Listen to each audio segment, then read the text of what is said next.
Hey everyone, and welcome back to DIY with Melissa. I am Melissa, of course, and today I have a fun project for you. We are going to work on this sublimation glow-in-the-dark design. This one I'm doing is not a full canvas design, but I absolutely love how it turned out. I'm going to turn the lights off so you can see it. I did this one last year and I did a quick tutorial on social media, but now I'm doing the full tutorial on this one. But I'm also going to walk you through how I went about doing this one, just where I got the designs from. The full page ones are nice because they take up the full page. This one I was able to do in Cricut Design Space and cut it down to size. So I have some options for you. We're going to head over to the computer in a moment so I can show you that. But before I do that, let's shut all the lights off. There you have it. Try to keep it in the dark. It's so hard to show the glow in the dark, but it is definitely glowing there. I'm going to also show it to you later in the video as well, what it looks like glowing in the dark. So without further ado, let's head over to the computer and get this project started. We are back at the computer and I'm going to get right into this. The design is on Design Space because that's where we're going to start, is in Design Space. I am going to show you where I go get the images for full page designs, but just remember that Cricut can only print to a certain size. My printer prints 8.5 by 11 letter size prints only, so therefore I can't get a full page through Cricut. So we'll go through where I found those and show you quickly how I would go about printing that. For the smaller design that I recently showed you, it was done in Cricut Design Space. This is cut to be exactly the size that I wanted to fit on my canvas. So the biggest size I can print is 7.42 by 7.49. If I go any bigger, I'm going to get the red exclamation mark telling me that the image is too large. So I just went ahead and auto resized it so that it goes to the size that Cricut will allow me to do. I do have this exclamation mark in yellow here. This is telling me that it's low resolution. However, I have noticed that many a times it tells me this and my resolution is fine. As you can see, the project I showed you looks very vibrant. So I would say play around with it. Print your design on regular copy paper on a regular printer, and then you go from there and decide if it looks good or not. Once you have your design, or how I found the design, was I went to images and I typed in Halloween art. A slew of designs do come up, and I just scrolled through until I found something I liked. These little ones here would be the perfect projects for a smaller canvas to fit the full design, but you would need a canvas that is big enough to fit it. So if I auto resize this image, it's taken it down to a 7.3 by 7.3 design. So I'm not sure if they have 7 by 7 canvases, but I think they do have 6 by 6 canvases. So this would be ideal for a 6 by 6 canvas. And I'm not sure if you saw that. I'm going to unflatten it for a second. When I brought it into Design Space, so I'll bring this one in instead, it's set up for a cut file. But of course, we want it to be a print and cut file. I just selected it and hit flatten. Now I have the perfect print and cut file. I can resize to 6 by 6. And now if I have a 6 by 6 square canvas, I can go ahead and create this as a full canvas design. So just keep those things in mind. My canvas is 10 by 10. I don't have a smaller canvas right now, so we're going to go with that. And I'm using this design as the centerpiece. It's not filling the whole canvas, but as you saw, it looks really good. And when it glows in the dark, it's really cool as well. Once you have your design in place, you do need to have an offset of your design. The offset will be cut through with the glow-in-the-dark material, HTV. And in order to get that, you're just going to go up to offset. You're going to give it a 0 offset. A 0 offset is going to give you this offset piece. Rather than it being slightly bigger, it's going to be exactly the same size as your design. And I hit apply. Please note that if your design is a print then cut design, your offset automatically ends up being a print then cut design as well. We don't want it to be a print then cut design, so I'm going to head over to my operation area here, click on the down arrow, and I'm going to click on basic cut. Now this is ready to cut on my Glow-in-the-Dark HTV. This is ready to print from my sublimation printer, and then I'll cut it with my Cricut. I'm going to go ahead and get these cut. Before I cut this design, I'm going to show you 2 locations that I would use to create the full page design. We're going to head over to Google. The first place is Creative Fabrica. I do have a subscription to Creative Fabrica because I do enjoy the images that are available here. I would highly suggest not paying for all 3, Cricut Design Space, Creative Fabrica, and Canva. You definitely could do away with paying for Cricut Access subscription and maybe just get Canva or maybe just get Creative Fabrica. If you know how to pull designs from the internet, that will help you tremendously and not have you paying for Cricut Design Space. So just keep that in mind. However, sometimes it's just easier to pay for Cricut Design Space and have your designs right there to play with. So there are options for you, especially for those who might not be in the season of spending a lot of money on all these subscriptions. Please keep in mind the internet is there. You can pull designs from there, but just know you cannot sell those designs. Those are someone else's designs. You will have to purchase a commercial license in order to be able to sell it. Keep all those things in mind. You don't want anybody to get into legal trouble. So we'll start off with Creative Fabrica. The good thing about Creative Fabrica is that it does give you the commercial license when you purchase it. Please read all the details carefully when you use images from here. I am not a lawyer. I am just telling you that I know there's a commercial license that is given when you purchase their subscription. And it says right here, personal, commercial, and POD use of files included. I think that's like paid on delivery. I'm not sure. So again, please read everything that's involved when purchasing, if you decide to purchase from Creative Fabrica. There is, I think, design bundles. I assume it works the same way. My subscription is with Creative Fabrica. In here, I did a search for Halloween background, and we get some options that come up, some fun options. These options will give you full page designs so that you can do these canvases on the, I think it's an 8x10 canvas that I used first, and I got that from Dollar Tree. If you're going to go ahead with one of these designs, you just click on it, download it. My downloads automatically go to my downloads folder. I'm going to right click, extract all. You can browse to a location to save it. Or if it's just a one-time use because you feel like being creative that one day and that's the only time you're going to be using this, you can extract to your downloads folder and then just delete it from here instead. If I double click and open this, here is the design. It is a JPEG. I can right click and print.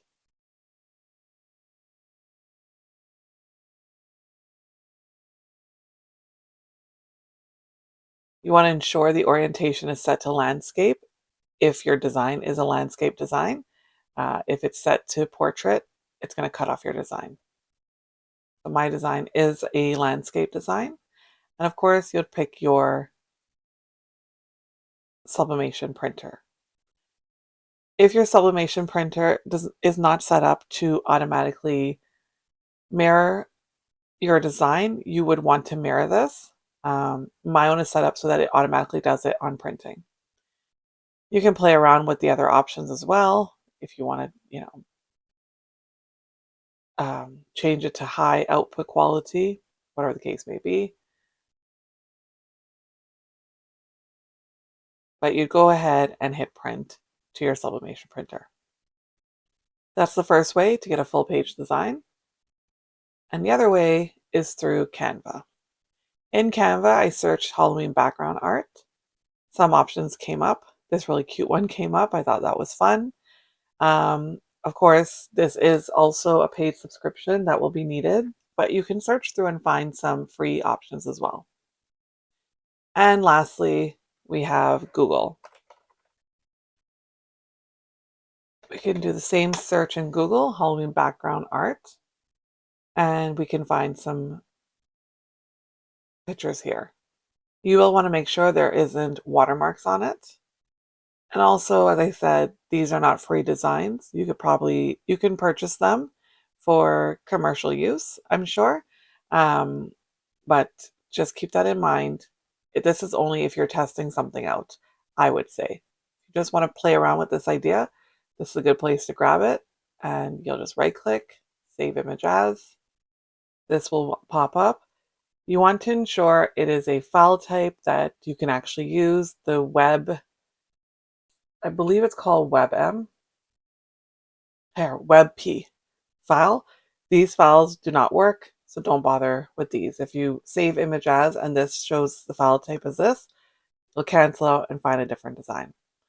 So I hope that helps. Here's another one. To do this on a free basis, but I can't stress enough, you're stealing someone's designs. Please ensure it's just for practice or for personal use only. That's the 3 ways that I know to grab a full page design. And as I said, this will allow you to do an 8 by 10 canvas design. And those 8 by 10 canvases can be found at Dollar Tree. So I'm going to go ahead and get my design cut, and we'll head over to the craft table and I'll just show you how to put this together. It's really simple. But yeah, let's head over there and get this project going. All right, we're back at the craft table and we're going to get this project started. We have our canvas. I'm using a 10 by 10 canvas. I'm using Sizer or Caesar, heat transfer, vinyl, glow in the dark, and of course our sublimation print is also printed from our machine. Do keep in mind that we can't get Cricut to cut this unless we use a hack, because as you can see, the arrow's on the wrong side when it should be on the other side. So I did have to cut this with scissors. I did add a bleed to it, and at first I thought that was a bad idea, but honestly, I think it was a really good idea to add the bleed. It just gave me that little extra something to cut when I'm cutting around to make sure that it cuts properly.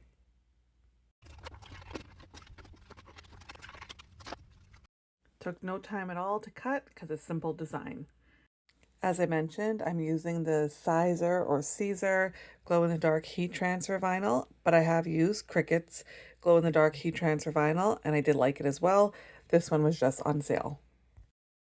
Of course, we mirrored our design in Cricut Design Space, and we'll put the shiny side down for the heat transfer vinyl and ensure it's stuck down nicely while using and of course use my braying tool to ensure that there are no air bubbles and that it's also stuck down nicely. I'm going to get this cut. And now that it's cut, we're going to quickly weed the project. It's a very simple design like I mentioned before, so the weeding is very simple. I'm just going to grab that corner and remove the outer edge of the design. Gently. Don't wrinkle your design like I just did there.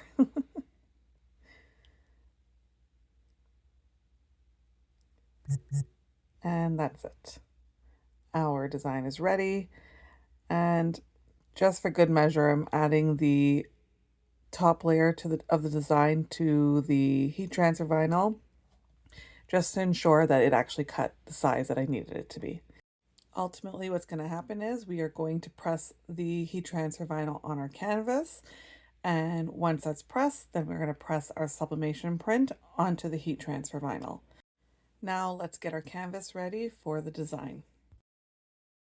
For the canvas, we are using the reverse canvas method on this, and you may have seen other tutorials, so this is just quickly what I do. I'm going to slice the canvas down the edge like so, and I'm going to spin it around and do the same for all 4 sides of this canvas.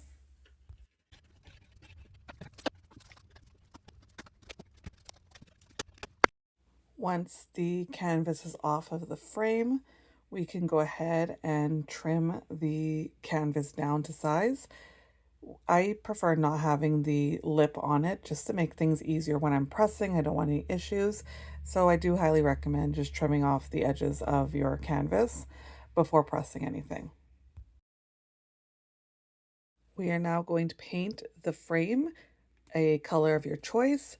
Black, as you saw, I used the last time, This time I'm using gold, and I do have one completed because I messed up the original tutorial that I made. So I now have one ready, and I decided on gold this time. And I really liked the outcome of this color gold here. And I just quickly wanted to show you the glow in the dark effect. I just turn all the lights off, and there you have the design completely glow in the dark. So let's get to pressing. Okay, we're going to press the heat transfer vinyl at 305 for 30 seconds.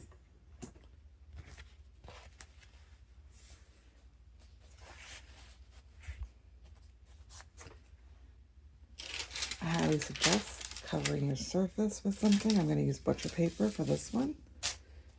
Go ahead and get that pressed.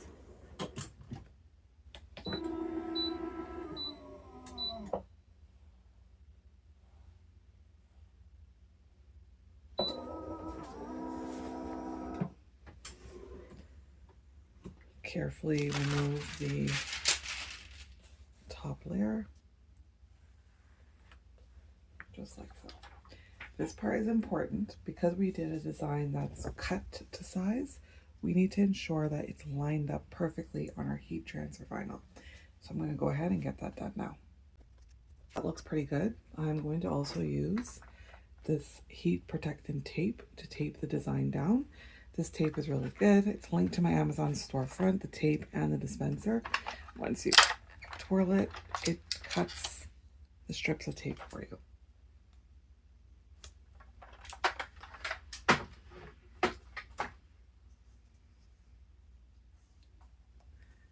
Just ensuring it's lined up.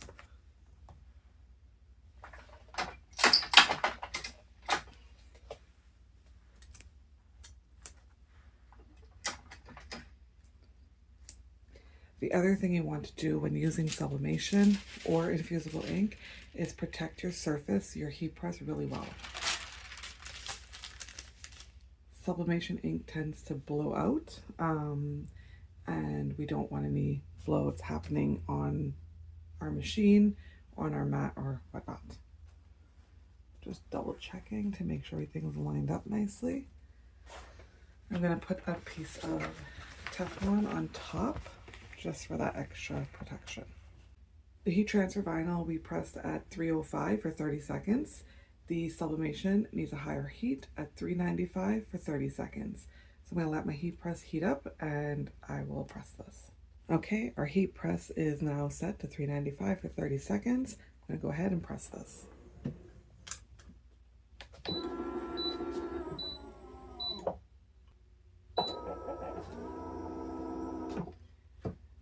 And very gently remove your design. If your design shows through like this, that's usually a good sign when it comes to sublimation. And we'll carefully remove the tape. It's really hot, so be very careful. Use some tweezers because it is really, really hot. There we go. Oh, it looks so good. There's a tiny bit of overlap, but it's not too bad.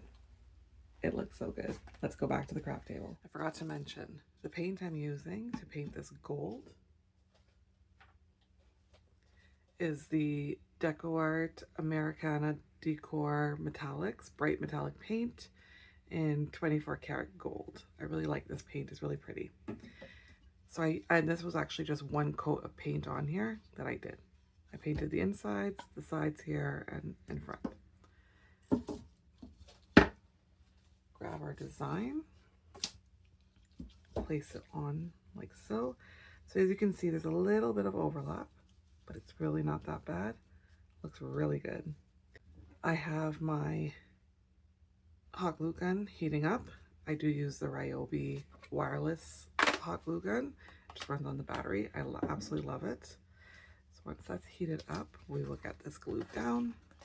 And all we're doing is going to put a bead of glue everywhere and stick the canvas down. All right, I just had it set up on the underneath part, and I flipped it that way so I know where the center part is. And now I'll just give it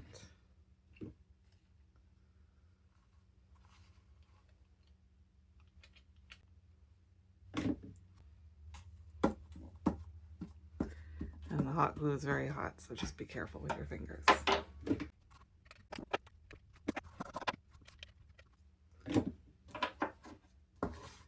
For me, I just prefer to do a little at a time and then stick it now. We want everything to be very taut, so I just like to do it in parts.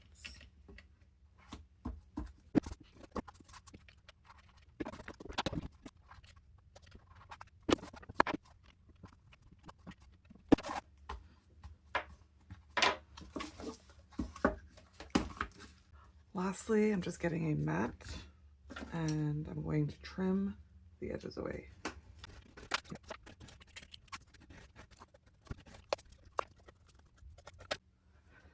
And there you have it. How adorable is that? We're going to shut all the lights off and see this in action. There you go. So you can see there's a little bit of a spot there. That's a spot just because we probably should have shifted it over a little bit. I thought I had it spot on, but it's okay. I actually kind of like it. I'll post up top the other one that I did with the full page. The full page is much easier because, of course, we don't have to line anything up. It's going to be lined on the entire page, and anything that's not will be covered by the frame. And there you have it. How easy was that to do? Like I said, we can create either the full-size design. I'm not showing you this on camera, but I will link the I think it was like a 1.5-minute video to my description if you want to see that one. Or you can do the cut down design, which I really like too. It will look so good added to my Halloween decor. I do hope you give this a try. If you do, leave me a comment down below and let me know what you thought of this design. And if you have any questions, of course, let me know that too. But until next time, I hope you have a fabulous week ahead. I am getting back onto my weekly YouTube videos, tutorials. It's been a hectic couple of months and it truly is kicking my butt right now. I'm not sure when it's going to stop. I hope this is it. Don't forget to hit that bell button so you're notified when I post new videos. Give me a thumbs up if you enjoyed this video. And of course, if you haven't already, subscribe to my channel. Until next week, have a fabulous week ahead.